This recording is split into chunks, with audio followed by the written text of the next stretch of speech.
I was on a mission to get justice for Shanann, Nico, Bella, and Celeste. They deserved to have their story told. I think about, like, did I cause this? What in the world is going on? Hi, are you Chris? Yes. A lot of it wasn't adding up.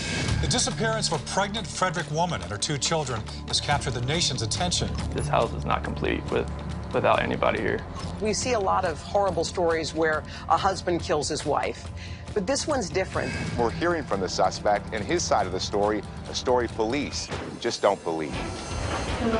I could tell Chris was not comfortable with me rubbing his shoulder, but I was okay with that. I wanted him to be uncomfortable. When he asks to speak to his father, the risky run is he lawyers up, this interview's over. The district attorney says that he believes that Chris Watts will never reveal the full details of how or why he killed his family. He went on to say that this is a case that is actually going to haunt the folks who worked on it probably for the rest of their lives. It is crucial that once he's put in jail, he's never getting out. So if it did have something to do with their disappearance, it would be really stupid for you to come in and take a polygraph. Come give me a hug. Oh. I can't get the image out of my head.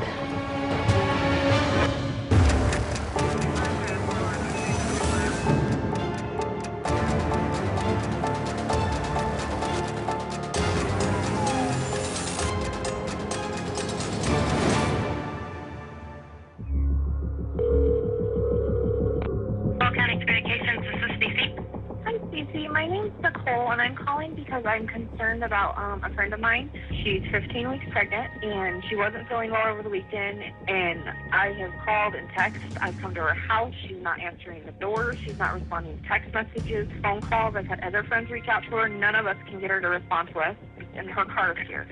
What's her name? Shanann Watts. And her husband's name is? His name is Chris Watts. I just want to know she's okay. This was one of the worst, if not the worst, cases I've ever had in 19 years of police work.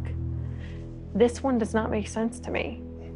It was just too strange, too baffling for it not to leave a lasting impact in your head about how does this happen?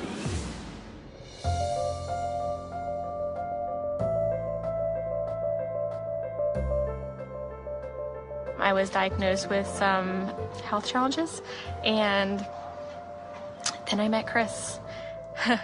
I was in a really, really, really bad place, and I got a friend request from Chris on Facebook, and I was like, oh, what the heck, I'm never gonna meet him. Except, one thing led to another, and 8 years later, we have 2 kids, we live in Colorado, and he's the best thing that has ever happened to me. Shanann was definitely a people person. She had a great laugh, a great smile, a great sense of humor. And she was a very loving, caring, outgoing person. Chris worked for an oil company. He was a mechanic. And Chris was quiet, but he was real friendly about helping people with the cars and stuff like that. And Shanann was a marketing person who was able to work from her house. That's what gave her the opportunity to stay at home with her children, which was her #1 passion. The opportunity to stay at home with her children, which was her #1 passion. Bella was 4. She was definitely more the quiet thinker, really happy, really go-lucky. She would always wave and say hi whenever we were out in the backyard and they were outside playing. Cece was 3, and she was an absolute firecracker. And it would always make you smile just to hear her laugh because she had that really loud, just belly laugh. Chris and Shanann seemed to be wonderful parents.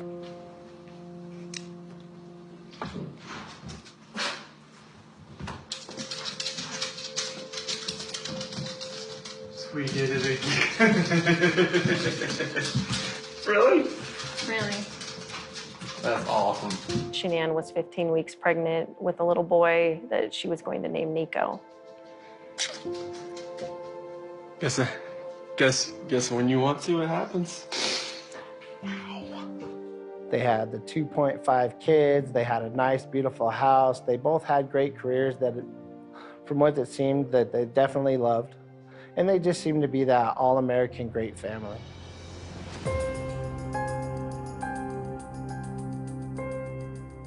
Of a party who's checking on a friend who's pregnant, who's not answering the door.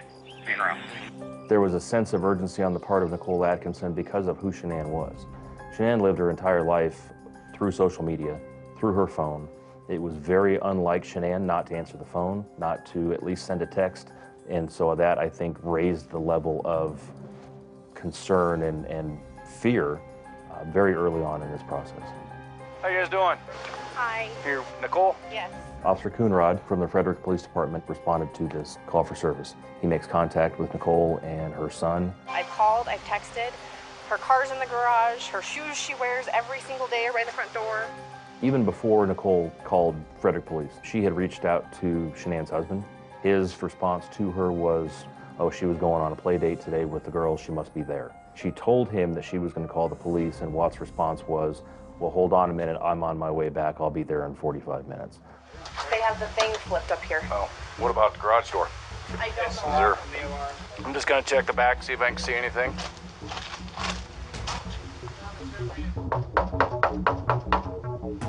How you doing? You seen your neighbors today? No? Okay. Oh, we're just trying to get a hold of her. Yeah, I think she's diabetic, to be honest. Oh, is she? Something with her blood sugar, I thought. We were thinking about Shanann maybe having a spike in her blood pressure or drop in her blood pressure, and she might be in the house unconscious with the girls. And we were thinking, okay, we need to figure out how to get into this house. What's Chris's phone number? Hey, Chris, Officer Coonrod for the police department. Pretty good. So, do you have any idea where your wife is? Okay. Right. Well, my concern is her car's here. They're saying she is diabetic. I don't want her if she's upstairs and can't respond. About how far out are you? Okay. All right. Thanks. This female is diabetic. Unknown if she is home, though. Husband is on his way. Police department, if anyone's inside, make yourself known. Yeah, I mean, I don't see anything out of place. I'm not hearing kids. I'm not hearing anything.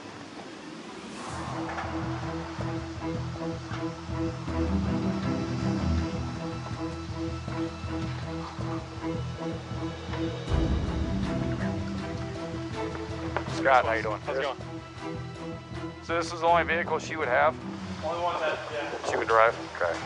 The fact that Shanann's car was still in the garage, the car seats that belonged to Celeste and Bella were still in the car. It didn't sound like there was anybody in the home. The house was locked up from the inside. So these few things starting to add up to the officers like, this isn't right. There's something uncomfortable about what I'm walking into here. Mind if I come in, Chris? Okay. You checked upstairs, she's not there. I just want to make sure she's not passed out somewhere. Is she diabetic? You mind if I look around? Okay, thanks. From the beginning, Chris Watts was very compliant and very cooperative. That allowed us to search the Watts residence. All the girls' blankets are gone. Their blankets they sleep with, they don't leave anywhere without them. Good. Is any of her clothes, anything like that missing? Yeah. It didn't look like she went through and packed up a bag or anything. All that was bombs. Did she tell you anything about leaving, moving out? Not moving out. I mean, the last time I talked to her was this morning. She said she was going to take the kids to a friend's house, and then she asked where she was going to be. And then I've texted her today. I've never heard anything. But cars here. Cars here. Unless somebody came and picked her up. But the people that I know, nobody's heard from her. Nobody's seen her. In all missing person investigations, we usually want to start from the inside out. The people that are closest to the person that's missing, the person that last saw that person that's missing, Chris Watts, by his own words, was the last person that saw Shanann Watts. This is her purse? That's her purse. It's her medication. She takes these, her medication's still in here. Along with the purse and Shanann's own medications, Celeste had a very significant allergy, causing Shanann to have to take with her an EpiPen everywhere she went. That EpiPen's on the countertop. Her phone's here. Does she work? Yeah, she works from home. Oh, from home? She works, this is her lifeline. The people that know Shanann know that she was very attached to her cell phone. That was something that she would never leave the house without. And to have the purse, her car, the car seats, all of those things still left inside seemed very, very strange. You guys have any kind of issues, marital issues? On Monday, August 13th, we had a missing pregnant mom and her 2 young daughters. The pregnant mom was named Shanann Watts, and her little girls, Bella, who was 4, and Celeste, who was 3, were also missing. People rarely leave without a trace. When little kids are involved especially, that's nearly impossible to just vanish the way that it seemed like Shanann, Bella, and Celeste had done. Watts told the officer that when he leaves to go to work in his work truck at 5:30 or so in the morning, that Shanann is still in bed, that the girls are each in their own beds, and that's how he left them. While the officers are still over at the Watts home, they're contacted by the Watts neighbor, Nathan. I knew that my security camera would catch any of Shanann leaving or someone coming in the house or her leaving with a friend.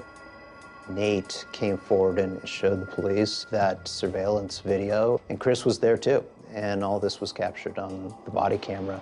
If any action would have happened, any cars or anything left your house, I would have been like right in that area. It should have picked me. Oh, it'll pick up anything coming down the street this way. You know where that trigger is? Oh, yeah. At 5:27 a.m., I had noticed that there was a motion on my camera of Chris backing his truck up into the driveway and then into the garage. Usually park out there on the side. I just want to get everything back in. Be easier to run everything out there, all the tools that I had to bring in. What the video shows is Chris making several trips from the garage out to the driver's side of the vehicle, which is on the other side of the car from the angle that the camera is placed. So you can't see what, if anything, he's putting in the car per se. Loading my stuff up in my coolers, my water jugs, my book bag, my computers, some of the tools that I have in the toolbox. I knew I was going to have to do some pumping into rubbers today. That's why I was out so far. I was definitely hoping to catch Shanann leaving with Bella and Celeste. I was hoping we might catch somebody coming and picking them up to take them on a play date like Chris had said, but we had picked up no other motion or anything like that coming from their house. The camera on the front of Nathan's house shows that truck leaving at 5:45, and the part of a thorough investigation at a very early stage is creating a timeline. What time did the husband leave? Where was the wife? Where were the children at these particular times? And they're really starting to fill in those gaps. Chris, I had noticed that he wasn't watching the tape. He was looking down at his phone a lot, he was looking away a lot, and every time he did say something, he was trying to prove a point. No cars came through because I guarantee with the headlights, it picked up the headlights automatically. And my Vivint said that at 5:27, my garage door was left open. I definitely was watching Chris's body language, and at that point in time, he definitely could have been freaking out because his wife was gone and his children were gone. I just personally thought the way he was acting was a little strange. As a father, like, my eyes would have never left that screen. No. The officer, even at this point in time, with the things that he is seeing, it has to keep an open mind. You can't start having tunnel vision on one person right away to the exclusion of everything else. But there is a sense that we need to start looking at this from a criminal investigation standpoint, not just a welfare check anymore.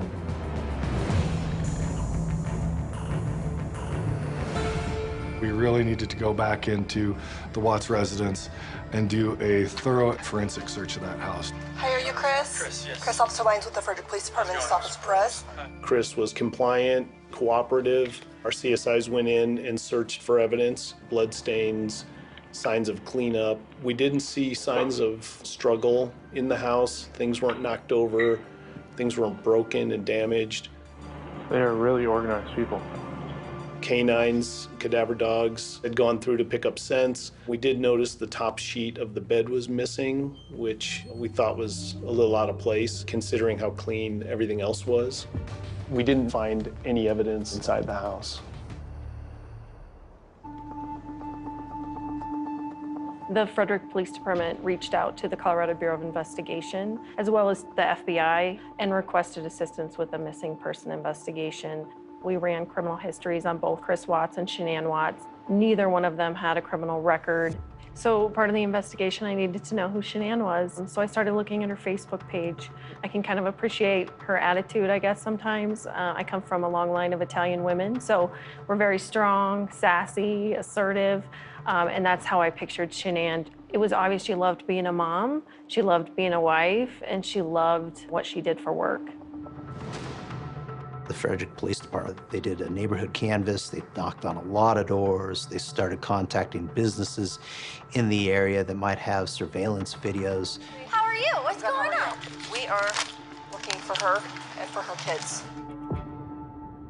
Tonight, police issued a missing endangered alert for Shanann Watts and her 2 daughters. Her husband says she's been missing since Monday morning.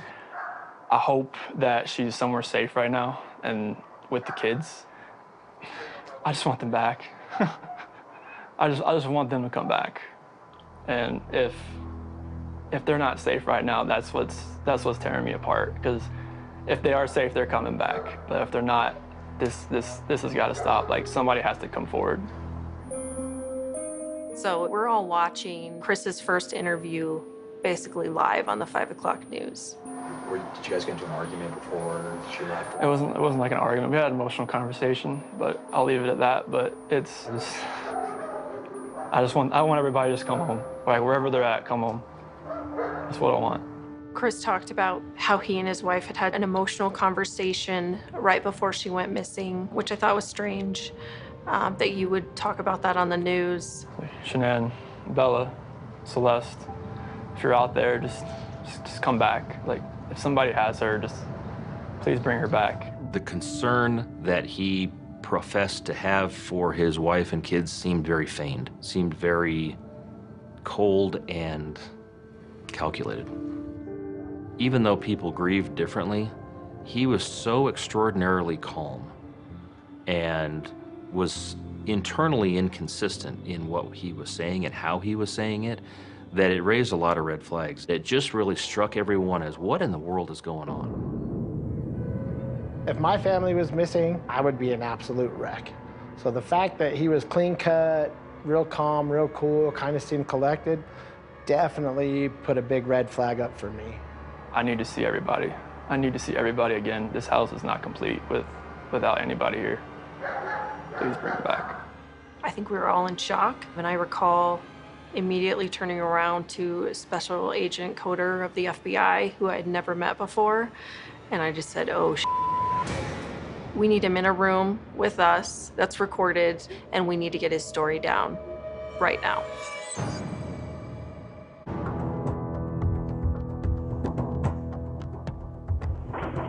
Alright, let's do this.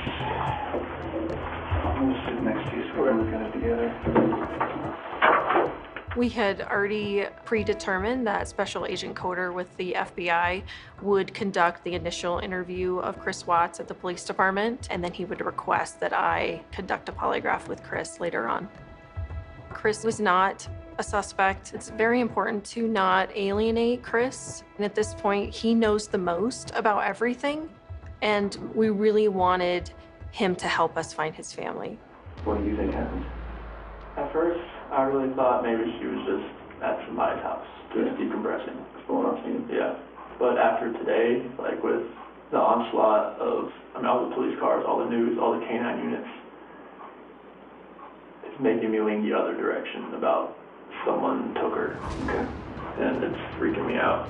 I was able to watch a live feed video of the interview as it was happening, and it was extremely important to get a baseline story from Chris. This is a husband whose wife and children are missing. He's the last one to have seen them. He can give us the information that we need to help find them. Special Agent Coder had Chris actually write out a written statement, and so they spent, several hours going over Chris's statement in great, great detail. So, 1:40 a.m., doorbell detects the visitor. It showed Nicole dropping her off. Okay. 2 a.m., Shanann gets in bed with me. 4 a.m., that's when my alarm goes off for work. start having a conversation with her about having the house up for sale and talking about it, like actually proceeding with the separation. Okay. And it gets pretty emotional because we have 2 beautiful kids and we have 1 on the way. At that point, we had Shanann's phone. And some of the things that we were learning from going through Shanann's phone is that she'd been talking to a lot of her girlfriends about Chris becoming very distant. They had even talked about counseling, and Chris was resistant. It was very emotional. We were both crying. And at the end, we just said, you know, she said she was going to take the kids to her friend's house today. She would be back. Okay. I was like, okay. Looking back on that conversation, can you connect the dots between both of you being upset and crying, and here we are, and now she and the kids are gone? I think about, like, did I cause this? Like, did I make her feel like she needed to leave? Maybe she sat there and thought about it, like, do I really need to stay here right now? Like, if he doesn't love me, maybe I should just go. It seemed like Chris was definitely taking a small portion of responsibility for her disappearance. But I felt like Chris was not being honest and was not telling the complete story. At that point, Special Agent Coder really needed to kind of turn up the heat. The day she goes missing is the day that you guys have marital discord. So you can understand what I'm thinking about you. Yeah. Makes me sick to my stomach, honestly. Like, this is something that I would never do. Are you telling me the truth? I'm telling you the absolute truth. Why should I believe you? Because I'm a very trustworthy person. Special Agent Coder has a very soft, soothing almost type of voice when he was talking to Chris. But at the same time, he was asking very, very tough questions. Do you know where your wife is? I don't know where my wife is. Are you telling me the truth? I'm telling you the absolute truth. Okay. We really hadn't seen any emotion from him up to that point, and we wanted to see if maybe faced with the pictures of the people that he said he loved and that are missing, to see if that would elicit any more information or any emotion from Chris. She loves those shoes, even though they were winter shoes, but she loved those shoes. She always loves those shoes. And Bella, she loved that dress. She loved those flip-flops. She was a girly girl. If he is hoping and believing that they're still alive, so why would you start talking about them in past tense? That's obviously a red flag. So I need to ask you about your marriage and infidelity. Sure. Okay, tell me about it. I have never cheated on my wife. Okay. And I fully suspect she has never done that to me. Oh, okay. I fully expect if we ever thought about straying another way, that we would tell each other before it happened. I think that sounds ridiculous. I gotta ask, what's her name? I don't have another one. You sure? I'm sure. Okay.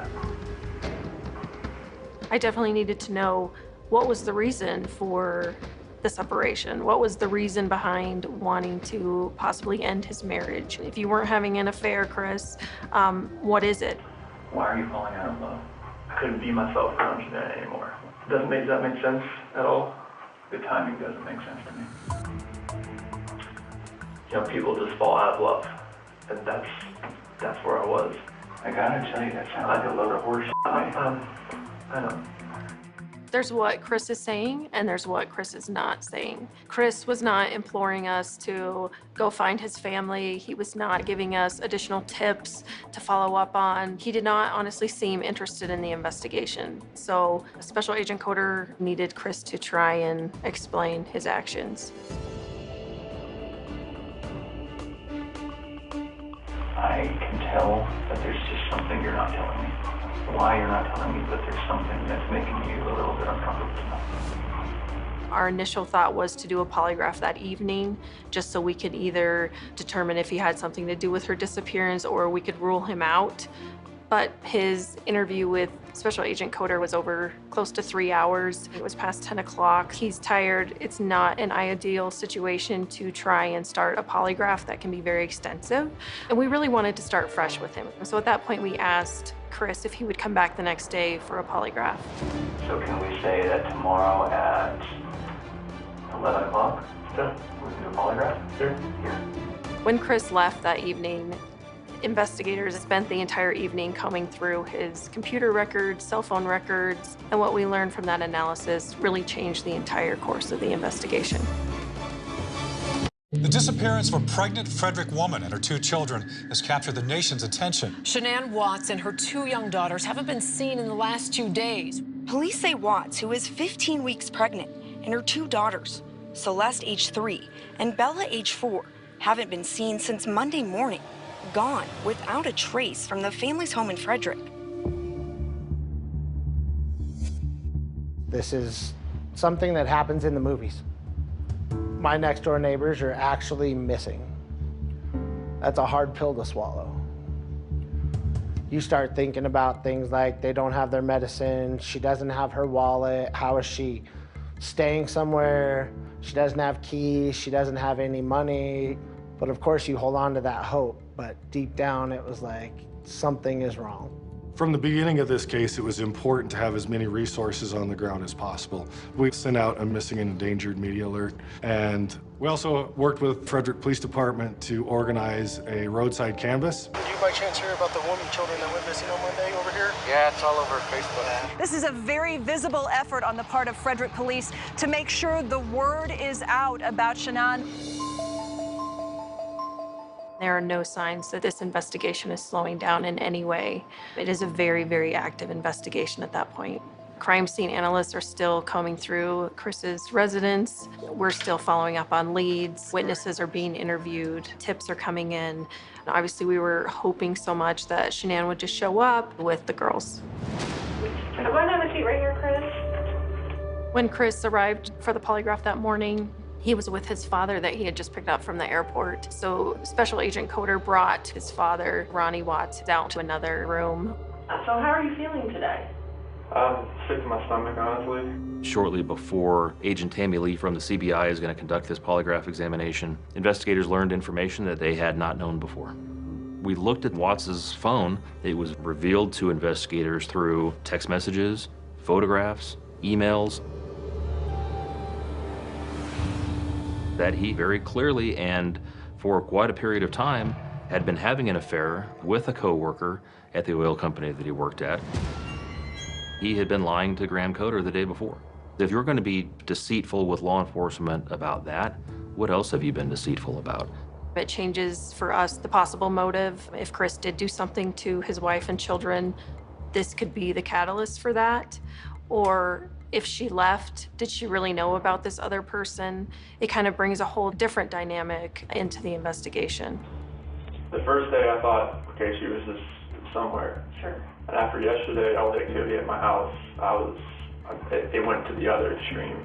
I've just been like sick to my stomach that either somebody has her or she's in trouble and the kids are not safe either. Right.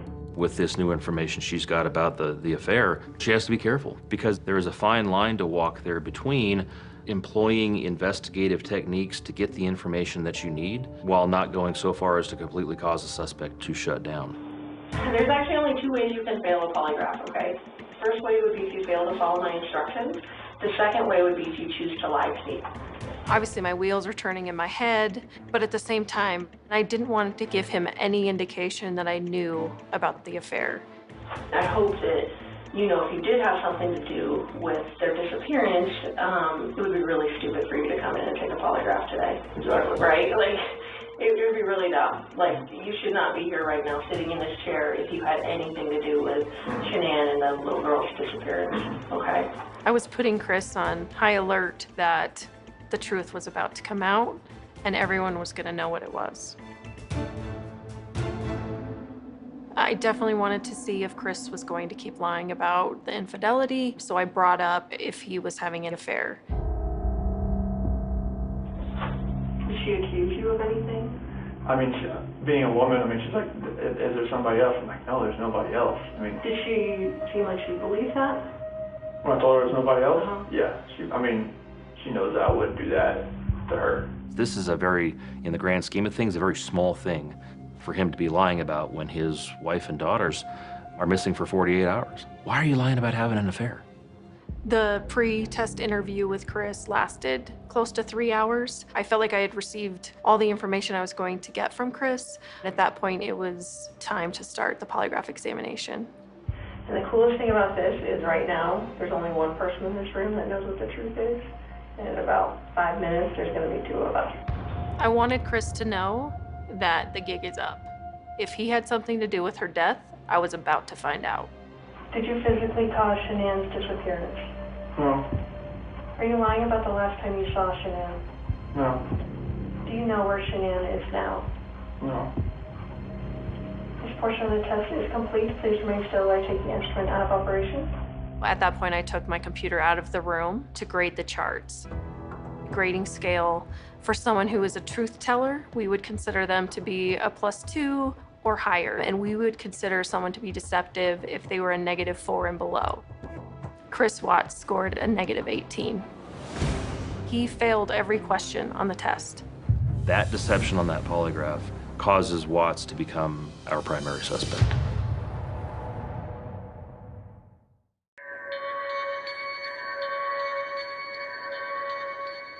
On August 15th, we've got Chris being interviewed by our investigators at the CBI, and simultaneously a team of investigators had been taking photographs of the area from where at that time Chris Watts worked, an oil field known as Survey 319, and they found a white sheet. Knowing that the bed was stripped, first thing we wanted to do was find out if the pattern on those sheets matched. They also found an area of disturbed dirt. We started thinking shallow grave. We've got red flags going up all over the place now.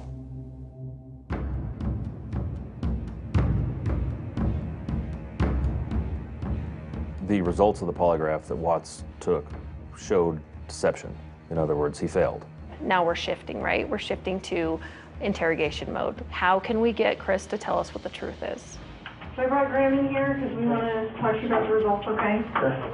When I walked back in the room with Special Agent Coder, my attitude had completely changed on purpose. I was no longer Chris's friend. I was no longer this joyful investigator that's just here to administer this polygraph. Now I'm here for the truth. You did not pass the polygraph test. Okay. Okay. I did not lie on this polygraph. I am. It's not even an option right now because you did not pass the polygraph, so I know you were being deceptive. So that's not even an issue right now. The issue right now is what happened to Shanann, Bella, and Celeste. Like, I want them back home, like. But you know they're not coming back home.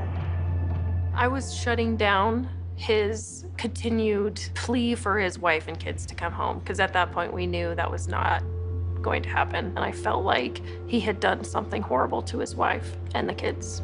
This is where the rubber meets the road, Chris. Immediately after he's confronted with the deception, within just a couple of minutes, he starts to offer investigators a reason as to why maybe he showed deception on the polygraph. And he chooses the most innocuous thing that he could possibly admit to. I cheated on her. I'm not proud of it, so I don't want to get her involved in this. I don't want to ruin her life. We knew all about Nikki.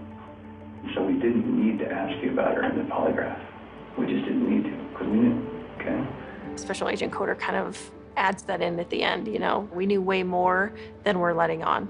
It was just kind of the gateway to finding out what the bigger lie was, because we knew it wasn't just about the affair. This should have been a time in your marriage where you guys were happy and thriving and productive, okay? And I believe that Shanann's the reason none of that happened.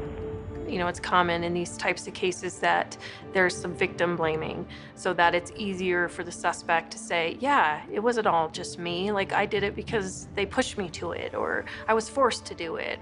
Giving Chris a possible reason as to why this would have happened.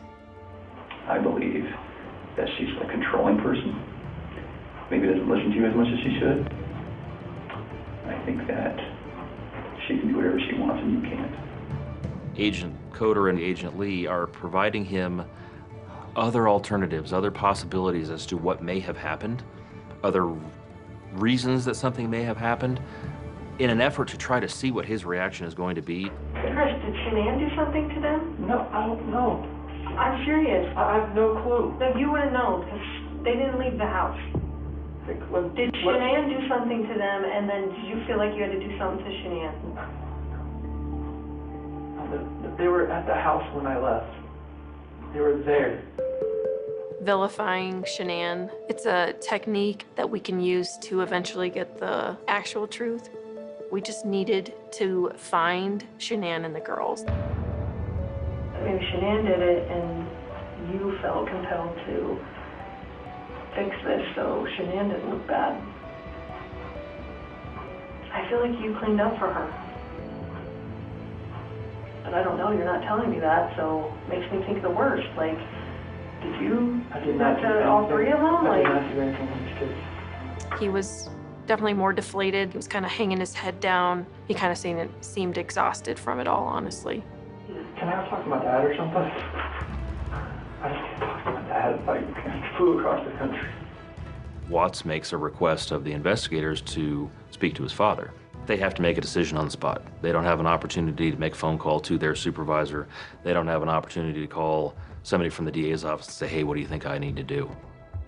There were so many things in play at that moment that it was such a risky move, and we had to really make a split-second decision on whether we could allow Ronnie Watts into the interrogation room or not. Hey, Crash, how about this? If we brought your dad in here, would you please tell him what happened? Can I go out there and talk to him? Well, I don't know that you want to do it out there because there's a lot of people going through the halls. Should we bring him in here? We'll step out. Okay. Do you need a few minutes with him? Okay. You have him on the ropes. You can see it. The risk you run is that a father, Ronnie Watts, walks into the room, turns into the protective father for his son, and tells him, you need a lawyer. Hey, Chris. He lawyers up, this interview's over.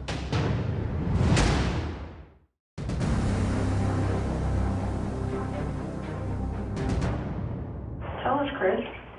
Can I talk to my dad or something? Special Agent Coder and I agreed to allow Chris's father to come into the room. Hey, Chris, we're going to let you have however much time you need, okay? Sure. You know, Chris was not in custody. Chris had every right to walk out of that room at any moment. So we were trying to appease Chris, if you will. We wanted him to know, you know, your father wants to know what the truth is. He flew across the country to support you, and he's not going to stop supporting you just because you tell him what happened. We had absolutely no idea which way this is going to go. Is he going to come in and protect his son and shut us down, or is he going to encourage him to tell the truth? As soon as Ronnie entered the room, Special Agent Coder and I had pretty much ran to the observation room in order to watch the interview. It was definitely a make or break moment. They were speaking very quietly, so everyone in the command post was silent. What's going on with anything, or? It's polygraph. Failed it. Too much emotions. So, I mean, they're not going to let me go. Is there any reason why they shouldn't? They know I had an affair. Anything else you want to tell me? What's going on? I don't want to protect her. What? I don't want to protect her. She hurt him? Yeah. I thought I hurt her. You hurt her? Well, when you guys went there. When I was downstairs, they came back up and they were gone. Did she kill him? They're blue. She took both from the dead. I freaked out in the champagne. So she killed folks you see and took them to death. That's rage. I'm hiding.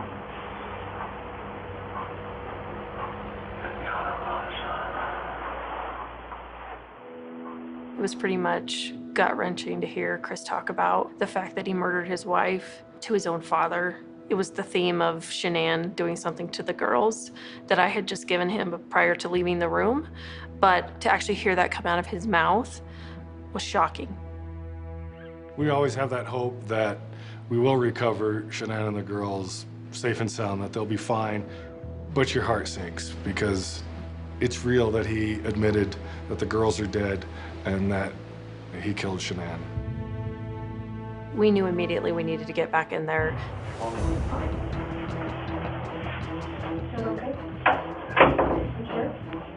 I could tell Chris was not comfortable with me rubbing his shoulder, but I was okay with that. I wanted him to be uncomfortable, and I wanted him to look at me and to focus back on our questions.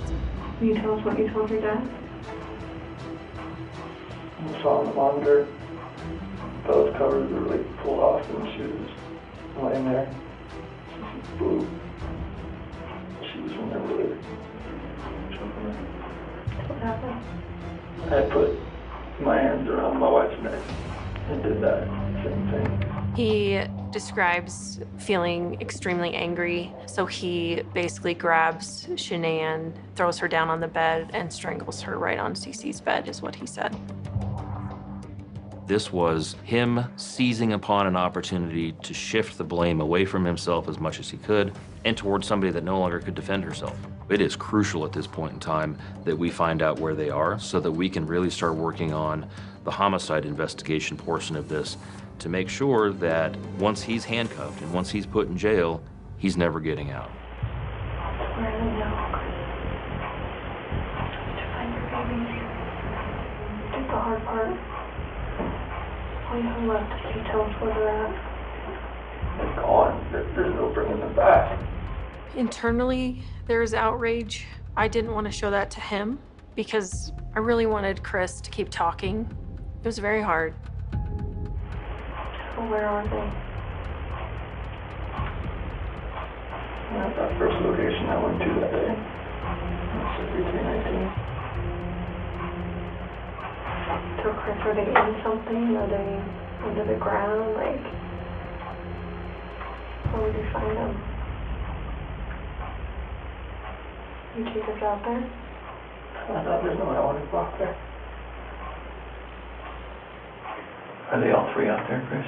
Yes. Chris talked about the area being very vast. He talked about it being maybe 10 miles by 20 miles. So to me, it was very, very important that he actually describe in detail where they were at that site, just because there were so many different places where he could have buried them or hidden them. What is that? That's Mississippi 319. Okay. Whereabouts is Shanann and the girls?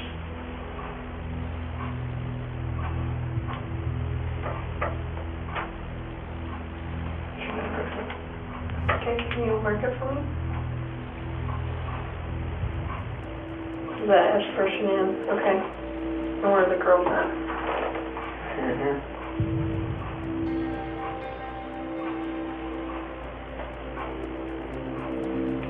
Are they in the tanks? What's in the tanks? It's a mixture of oil and water.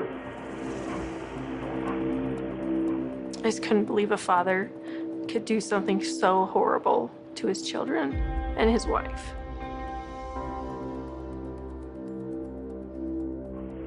There was a sheet found down here? Mm-hmm. Where's that from? That was what Shanann was wrapped in. I was completely disgusted. I felt sick. But at the same time, I was like, we need to go get them. We need to go get them right now. I knew everyone's lives were going to be changed from that moment on. I would hate for Shanann to get a bad rap if she didn't have anything to do with it. You know, it's not fair. It's not fair. Shanann's pregnant, she's exhausted. I don't believe she's gonna wake up, you know, after 2-3 hours of being home from a trip, then to go murder her 2 daughters. To me, that made no sense at all. So, you want to tell us the truth? That is the truth. So you're good with the public knowing that Shanann killed her daughters? I did not hurt these girls. Are you okay with the public knowing that Shanann? Yes, because I did not hurt these girls. I did not believe at all that Shanann had done anything to her family, to hurt them. I believed that Chris murdered his entire family. He shook my hand hours after he did this to his family. Our goal was to get that family back together as soon as possible. We all struggled with the fact that we didn't know what the truth was. The interview that he gave is worse than any of us could have possibly imagined. My daddy is a hero. He helps me grow up strong. He helped me snuggle too. He reads me books. He ties my shoes. If you're a hero, blue and blue, my daddy, I love you.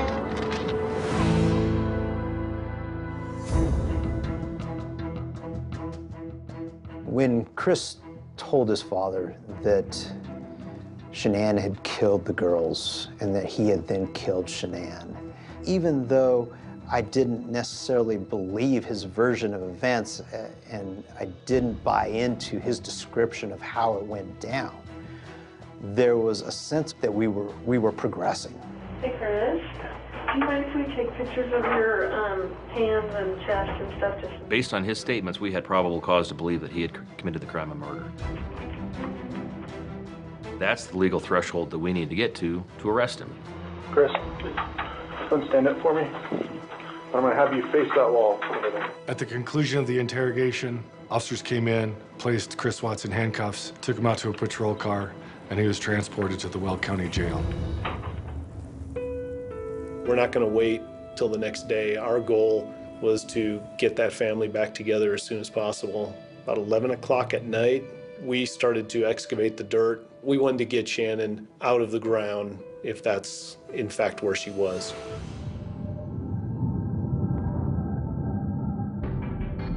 In the numerous excavations I've done, bodies are usually laid out. Shanann was curled up as if just thrown in. It was almost discarded like trash and then covered with dirt. Chris Watts said that the children were in the oil tanks. The problem is getting them out of those tankers was a very complicated process that we knew. It was now 1:30 at night. We weren't going to be able to do that evening.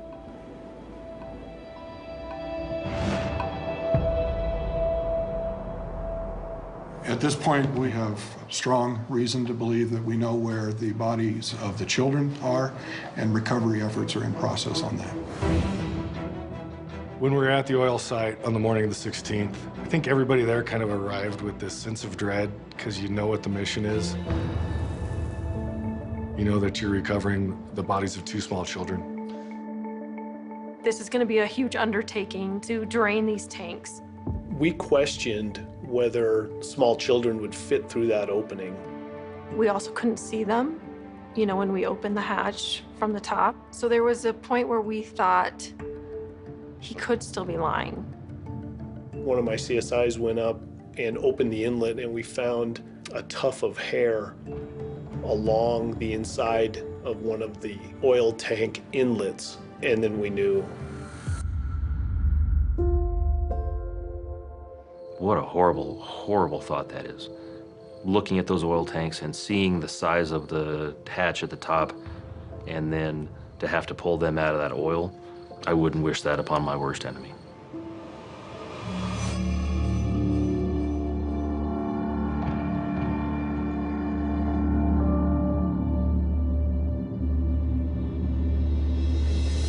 The first tank was the one that had Cece in it. She was still in her nightgown. She'd just gone to bed. The second tank had Bella inside. I can't get that image out of my head.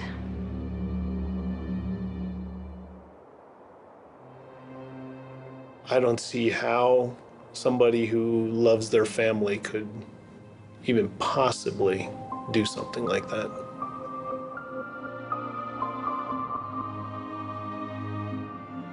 I've been doing this for over 30 years. I've investigated or been a part of investigation of over 170 homicides. And I don't get emotional very often. I'm able to detach myself to a certain degree. I was not able to detach myself from this. There is the arduous task of determining a cause and manner of death.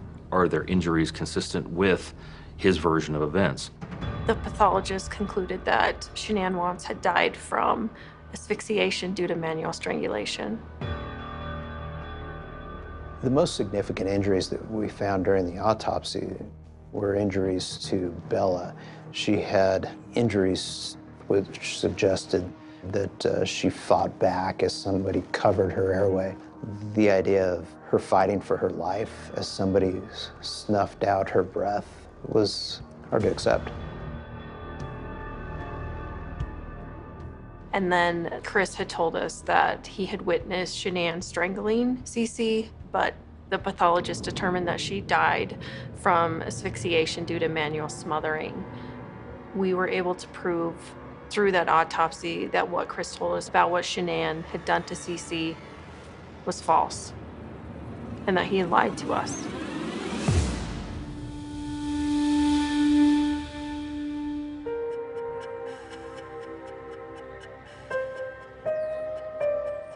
We left the autopsies feeling that Chris Watts was solely responsible for the deaths of his entire family. Under Colorado law, an unborn child can't be the victim of a homicide, but there has to be a recognition that he killed his unborn son. His unborn son is named Nico. They had named him that. So we charged him with the only charge available to us under Colorado law to give us that recognition that Nico was also a victim of his father's acts. The charge that I had available to us is called wrongful termination of a pregnancy. We knew that there was another woman who was romantically involved with Chris Watts. As soon as we got her name, she called in to the tip line and said, "Hey, I'm the other woman," essentially. And after investigating, we were confident that she had no role to play in this tragic event. Mr. Watts, why did you kill your wife and 2 children?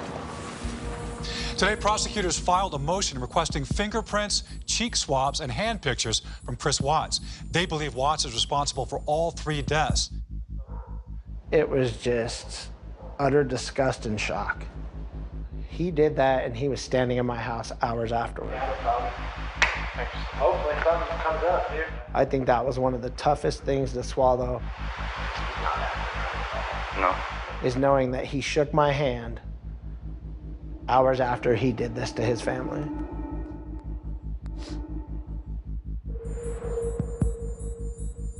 We were preparing for a murder trial, and a murder trial that was going to last years. And all of a sudden, I receive a phone call from Detective Baumover, and he said, "Hey, Chris is going to plead guilty to all charges." Christopher Watts has pleaded guilty to killing his pregnant wife, Shanann, and 2 young daughters, Bella and Celeste, and their unborn son, Nico. Whoa, wait, like, we're not done. We have all these things to do. We didn't examine all the evidence. We didn't interview every witness we needed to. We didn't do all of these things that you would do in a normal investigation because he stopped the clock. We were relieved that it was going to be over, but at the same time, we felt like, in a sense, we didn't finish. Mr. Watts entered a plea of guilty to all 9 counts. Those counts include murder in the first degree after deliberation as to Shanann Watts, murder in the first degree as to Bella Watts, murder in the first degree as to Celeste Watts, unlawful termination of a pregnancy as it relates to Nico Watts. The one deal that he made for himself was that if he pled guilty to all those charges, that he would not be subject to the death penalty. The only way that I'm going to accept that offer is if that is absolutely what Shanann's family wants. Present here in the room with us today is Frank Rusick, Sandra Rusick, and Frank Rusick Jr., Shanann's brother, mom and dad. Sandy said it very, very poignantly to me. She said, he made the choice to take those lives. I do not want to be in a position of making the choice to take his. And that was very compelling to all of us as we were talking about how to proceed on this case. Ultimately, Chris Watts was sentenced to 3 life sentences plus 84 years in prison. While we got some satisfaction with the fact that we knew that he would never have the opportunity to hurt anyone else again, we were all left with the fact that the story was not over. Come give me hugs. We all struggled with the fact that we didn't know what the truth was. By pleading guilty, he had admitted that he had murdered his entire family, but he had never told us what really happened to Bella and Celeste that night. They deserved to have their story told, and we needed to vindicate Shanann's memory, that Shanann loved her girls, and that she didn't have anything to do with their murders.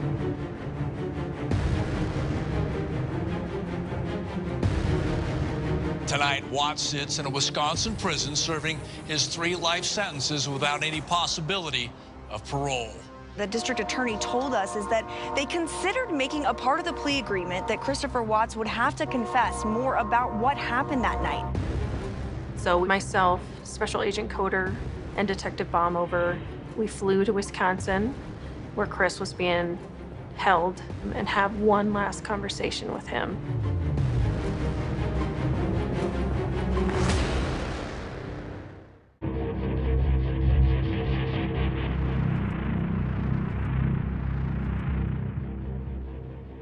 Myself, Special Agent Coder, and Detective Baumover, we flew to Wisconsin, where Chris was being held, and have one last conversation with him.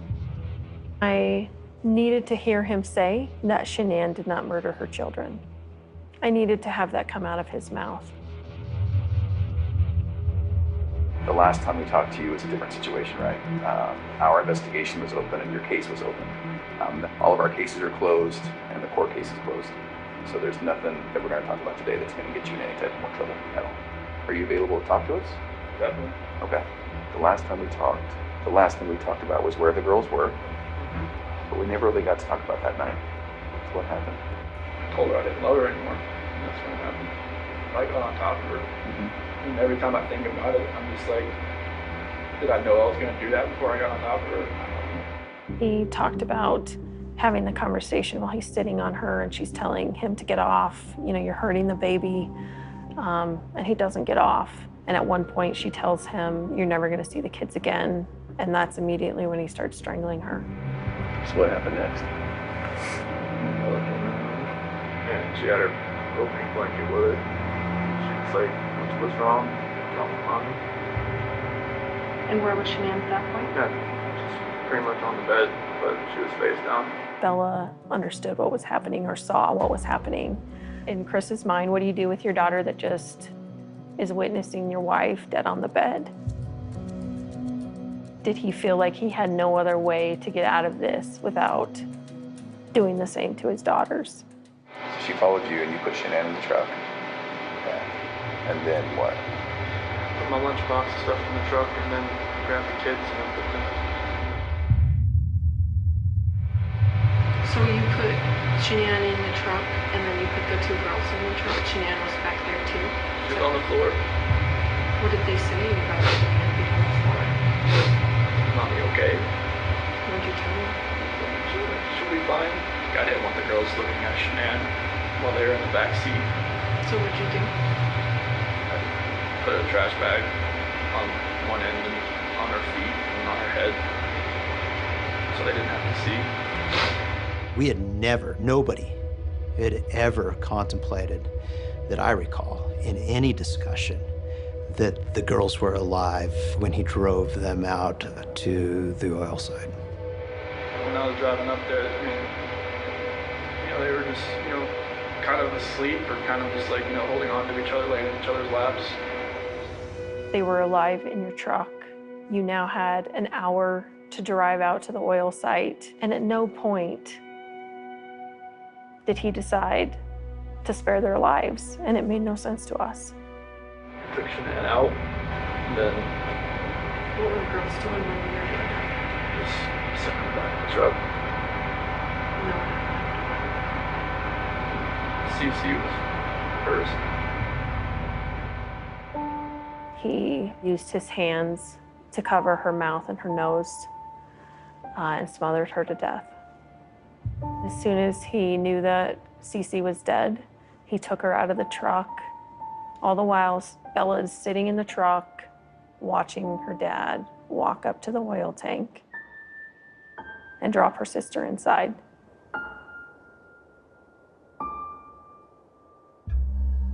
And then went down to Bella. Tell me what happened there. It's the same thing. Chris told us that every night when he closes his eyes, he hears Bella yell, "Daddy, no." I feel like it's kind of what he deserves. I hope he hears that every night. You know, he didn't even cry for them. Like, I've cried more for them than he has. Like, who does that?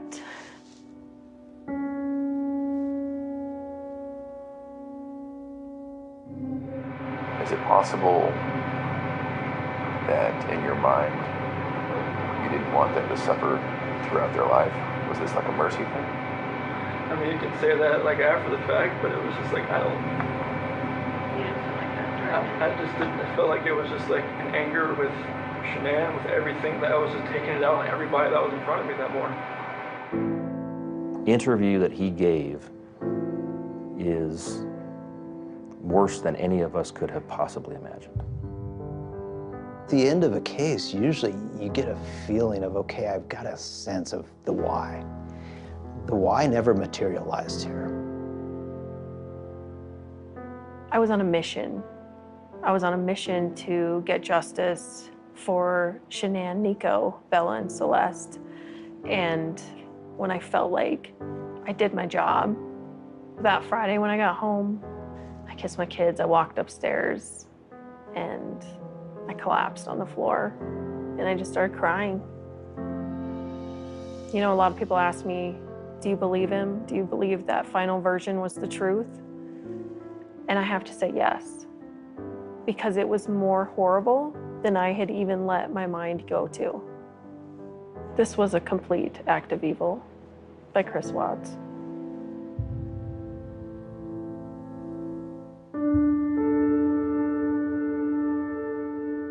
Shanann wanted to make a difference in life, and she thrived every day to make that happen. She had a lot of close friends, a lot of close family. She loved those girls. Her life revolved around those girls, Bella and Celeste. They're great, wonderful children. Their lives mattered to everybody. They are very loved, and she did make a difference. I love you, girl. I got the baby a hug. You want to give the baby a hug? There are two silver linings. One is that at least we were afforded an opportunity to give Shanann, Bella, Celeste, Nico, and her family closure. The other silver lining is that I can go to sleep every night knowing that the defendant will never walk this earth again. Every other case I've had, I've been able to put the pieces together. There's been signs in the past. There's things we can point to and say, look, he was a violent person before, whatever. Nothing about this case makes sense to me, but like, I still have to live my life, and I need to do as much good as I can for the rest of the time I have here. Hopefully counteract some of the evil.